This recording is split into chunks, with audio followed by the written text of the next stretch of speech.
Math is everywhere, from animals, flowers, trees, water, and many more.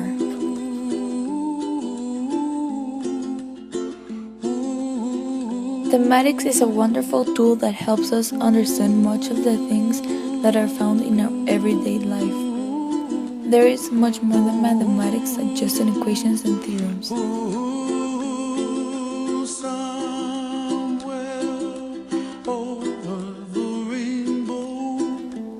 G.H. Hardy, a British mathematician, was one of the first ones to describe mathematics as a study of patterns.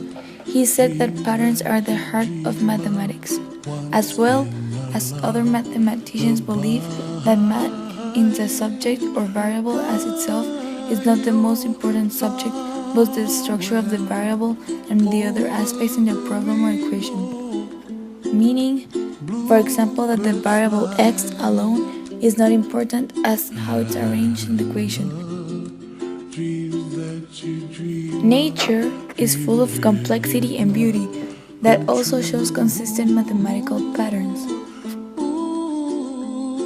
Someday wish upon a star, wake up where the clouds are far behind.